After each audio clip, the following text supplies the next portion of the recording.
Welcome, my dear subscribers, to Movies Explained Planet. Today we present you a sci-fi, romance, drama film from 2019 titled Super Me. Welcome and have a nice day. Sang-yu is a forlorn, unfortunate scriptwriter with no work, no companions, and dead guardians. His principal issue notwithstanding is that he hasn't had the option to snooze over a portion of a year on the grounds that each time he does, an evil spirit shows up in his fantasies and changes them into fierce bad dreams. This evening, Sang-yu is dreaming about being in the metro when the evil presence shows up, snatches him by the hair and subsequent to making an opening on the floor, puts his head through it, killing him. He awakens just after his fantasy self passes on and plans to do some composition, yet his property manager thumps at his entryway asserting he's presented to him some food, yet Sang-yu escapes through the window since he doesn't have the least cash. As he strolls the roads, he recollects every one of the specialists he's visited regarding the matter of dreams, clinicians, specialists, researchers, strict lovers, and so forth. They all had various hypotheses on what dreams do and can mean, yet at the same nothing substantial that could help him in any capacity. He stops at a food stand and requests a crepe without any eggs since that is everything he can bear. However, the crepe man adds an egg at any rate as a free treat. While he trusts that his feast will be finished, he watches the bistro across the road where Hwar, the young lady he has a keen interest in, works. He met her a long time back when he was hanging out at a bar for certain companions, and she was there playing with her band. Her performing voice was lovely, and he has been pondering her from that point forward. When his crepe is prepared, Sang-yu plunks down to appreciate it, yet he's out of nowhere frightened by San-ji, his director. Sang-yu begins taking off and drops his crepe on the way, however he's too feeble to even consider going excessively far, and San-ji at last gets him. He takes him to a cafe where he makes him watch as he eats, chastening him for not regarding his agreement and not turning in a content in time. Sang-yu attempts to make sense of his sleep deprivation doesn't permit him to think and compose, yet San-ji doesn't tune in and requests for the content to be finished in 10 days. Subsequently, Sang-yu gets back to his condo just to find it locked and all his stuff in the passage. His landowner has at long last thrown him out. He goes to a bistro to check whether he can finish some composition there, however, he's excessively eager to think and he winds up nodding off. The evil presence shows up behind him then, puts his chains around Sang-yu's neck and starts banging his head on the table. By and by, Sang-yu gets up in the first part of the day just after his fantasy self passes on, and finds his PC has been taken. Having lost his work instrument and beginning to feel like he can't distinguish bad dreams from reality, Sang-yu sends San-ji a message letting him know he'll off himself and rejoin with his guardians. He picks the top of the structure across Hwar's bistro and watches her as he steps onto the edge, prepared to hop, yet the crepe man hinders him by offering him free food. The man goes along with him on the rooftop and keeping in mind that Sang-yu eats, he enlightens him concerning individuals' unique sees on death and dreams, and arrives at a straightforward resolution. When Sang-yu is having these bad dreams, he ought to tell himself on dreaming to have the option to escape them quicker. Sang-yu stays on the rooftop watching Hwar until sunsets, then, at that point, he sells his cell telephone to get the means to purchase food. He goes to a general store, where he thinks about taking a few things yet adjusts his perspective at the point when he sees he's being watched. The food he buys is eaten external the store, where Sang-yu is stunned to unexpectedly be drawn closer by Hwar, who shows worry for him. This is unrealistic, and Sang-yu rapidly sees the reason why. Hwar is really the devil, who begins pushing him against the glass. This, to the store representative, seems to be Sang-yu is having some sort of fit of anxiety. The devil gets Sang-yu, and as he wounds him with his sword, he tosses him through the window. Sang-yu clutches the sword as he recollects the crepe man's recommendation and reminds himself that he's dreaming, which permits him to awaken solidly busy being tossed. In actuality, he's additionally flying through the broke glass, and keeping in mind that he isn't wounded. He bafflingly tracks down the devil's sword in his grasp. He takes off before the rescue vehicle the agent called for shows up, and he remains at the recreation area. Once more, the entire evening, looking at the sword and ensuring he isn't dreaming. In the first part of the day, he goes to the swap meet to sell it, and every one of the purchasers' enthusiasm to purchase causes him to acknowledge he has something important in his grasp. So all things considered, he chooses to go to a pawn shop where they pay him the blade's real worth. 20,000. Sang-yu burns through no time and starts spending it. He gets another PC, eats at a pleasant cafe, and stays at an extravagant inn. At the point when dusks, he takes a few resting pills and trusts that his typical dream will kick in. This fantasy is additionally occurring in the lodging, so he leaves his room and investigates the foyer, getting a jar and saying, "I'm dreaming." Yet, nothing occurs. He chooses to investigate somewhat more, and that is the point at which the devil shows up, pursuing him with a monster gold hatchet. The devil hits him with his weapon and throws him around, causing a lot of wounds. Yet, after a couple of hits, Sang-yu figures out how to get the hatchet and says, "I'm dreaming." By and by, he awakens with the weapon in his grasp and not a single injuries to be seen. The hatchet is sold at a similar pawn shop and the cash is quickly spent once more. Sang-yu gets pleasant garments, another vehicle, and goes through the late evening drinking for certain ladies at a bar. At the point when he gets back to his lodging, however, he doesn't allow them to come inside with him. He simply gives them cash for a taxi prior to hitting the hay. This evening, he's difficult another stunt. He checks out at photos of a significant exhibition hall on a book prior to nodding off, and the stunt works, in light of the fact that the fantasy occurs in the equivalent careful put he saw on the photos. Sang-yu glances around, appreciating every one of the collectibles, prior to sitting to trust that the devil will show up. This time it shows up with a gun, which conflicts with his arrangement. Sang-yu starts running, also avoiding the disasters, yet at last the evil presence finds him and kills him. Sang-yu awakens in his room, yet since he didn't figure out how to snatch anything, he doesn't have any desire to leave the occupation incomplete, so he swallows a dosing pill. Back in the fantasy, he starts pursuing once more and avoiding 2 or 3 disasters with a specific extraordinary leap. He gets 2 collectibles prior to saying, "I'm dreaming." What's more, awakening. This time, Sang-yu takes the fortunes to proficient classical vendors that make business with rich gatherers. He gets 2 million for themselves and a few inquiries concerning his techniques, yet fortunately he makes do to avoid them all. While he's leaving the shop, he's drawn closer by a furious Sanji, who had thought he was dead. Sang-yu welcomes him to eat at an extravagant cafe and takes care of him the cash he had given him for the content, letting him know he doesn't compose any longer.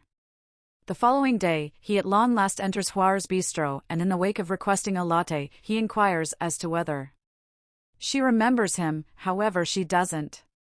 There's even a unique show that goes over his profession, which obviously is made up, asserting he composed numerous effective motion pictures, yet he didn't assume praise for them since he needed to travel and see the world. After several days, during a fantasy, Sang-yu finds something extremely particular. There's the body of a priest thinking, and when he attempts to take his belt, his hand crumbles. He doesn't surrender, however, so when his hand is back, he attempts once more. As he eliminates the belt from the priest, the man moves to contact his chest with 2 smoking fingers, yet Sang-yu doesn't look excessively stressed. The typical devil doesn't appear, and the fortune and the priest deteriorate as well. One evening, Sang-yu takes Huar to the rooftop where he nearly offs himself and shows her a firecracker show he's arranged particularly for her. At the point when she contemplates whether he'll at any point vanish in a similar unexpected manner he appeared, he guarantees her he won't ever let her. A short time later, they go to her condo, and keeping in mind that she revives herself in the washroom, Sang-yu rehearses a potential admission. Nonetheless, he ends up leaving on the grounds that out of nowhere, there is something hitting him on the chest, and when he checks it in the mirror, he sees 2 smoking dark lines on his skin. When he comes to his place, he disregards the party Sanji is having with a lot of ladies and hits the sack. Sanji prepares to gather this evening's fortune, yet Sang-yu lets him know it's excessive. This time, he's resting alone. The fantasy causes him to show up in a tall, void structure with a puzzling figure pausing. At the gallery, Sang-yu draws nearer and finds a rendition of his more seasoned self is currently crumbling. At the point when he awakens, he finds he has another scar on his shoulder, and more scars show up as hours pass, every one of them matching where the evil spirit had harmed him in past dreams. The next morning, he goes to see the crepe man to check whether he has any more guidance. In any case, when he's going to show up at his objective, a van shows up close to him and seizes him. At the point when they at last eliminate the sack from his head, Sang-yu finds he's at a deserted building encompassed by a posse of crooks, whose pioneer is Chang-ji. Sang-yu lets them know he'll pay anything they desire, and subsequent to settling on 10 million, he calls Sanji and requests that he bring the cash over. At the point when he shows up, however, Chang-ji's men take the cash and Sanji him too, who Chang-ji utilizations to arrange. Not having some other decision, Sang-yu returns the entire assemble to his loft together with an oblivious Sanji, where he shows them his secret room with every one of his collectibles. While Chang-ji attempts to cause him to admit how he's gotten this large number of intriguing things, somebody shows up at the structure to see him. It's Hwar. The secretary declares her appearance through the radio, so Sang-yu dumps her in that general area to inspire her to leave for her own well-being. Perceiving how vexed this makes her, the assistant tells her Sang-yu's entryway is as yet open for, at any rate, a few explanation, and allows her to go up. When she emerges from the lift, one of the hooligans catches her and takes her to a similar place where they're keeping Sang-yu. Chang-ji begins prodding her, attempting to get under her skin by calling attention to Sang-yu has been lying, and this is gotten with objection from another of his men, who thought they would simply come to snatch some cash. As discipline for his tactlessness, Chang-ji puts on a few brilliant knuckles and beats him up while Sanji covertly starts to awaken. At the point when Chang-ji goes to Hwar next, she kicks him with good reason, and that is the opportunity that Sanji takes to hop in with a jar he uses to stir things up around town, holding her down. Sang-yu chomps the hooligan holding him and figures out how to get away, yet not without getting wounded. First, them three take off, while Chang-ji shoots the man he beat up, yet it's hard to go far when Sang-yu can scarcely walk as a result of his injuries. The men find them on the steps, and one of them figures out how to wound Sang-yu once more. However, Sanji penances himself by remaining behind and diverting the hooligans, while Sang-yu and Hwar escape. Just a single typical man isn't sufficient to conflict with two prepared men, however, so Sanji is beaten to death. One of the hooligans figures out how to catch Sang-yu and Hwar higher up, thrashing them and throwing them around without caring that Sang-yu wounds his back with a blade.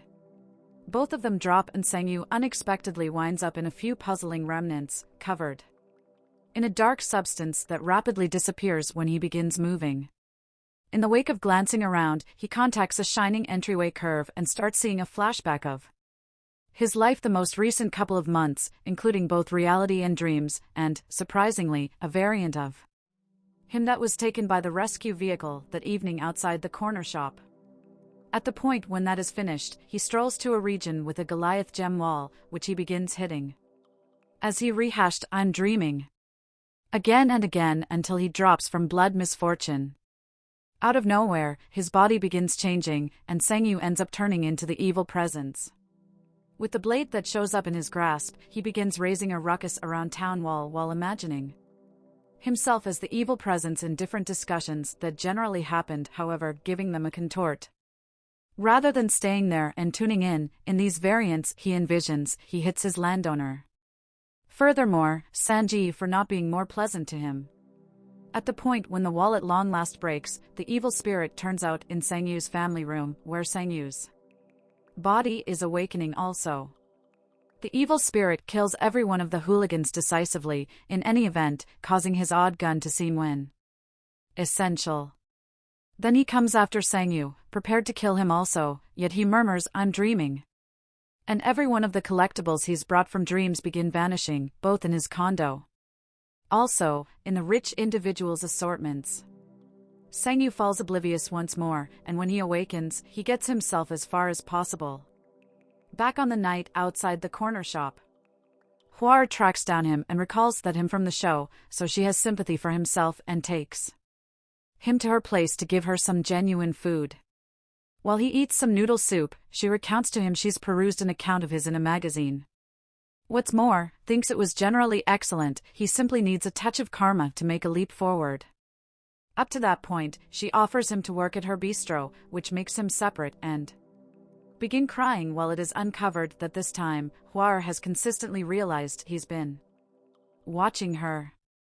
In a little while they're working at the bistro, Hua gives Sangyu a gift, a brand new PC for him to compose on. Thereafter, Sangyu meets with Sanji at a cafe to give him back his cash on the grounds that he can't compose a content on request, he just needs to compose what he wishes to compose. Not just Sanji turns down the cash, he offers him more as a trade-off, in light of the fact that he's figured out how to sell one of Sangyu's old contents. To observe, Sangyu is the one that will cover their bill. Numerous days after the fact, presently happy with his life, Sangyu goes to see the crepe man to arrange some food, so the man takes the risk to give him back his cash and shows him a scar on his stomach, since he used to have a similar power too and realized this humble life is ideal. As Sangyu stands by listening to his story, the remnants from his last dream show up behind him and uncovered the new devil killed the hooligans has been following him since he returned at the general store. Thank you and have a nice day.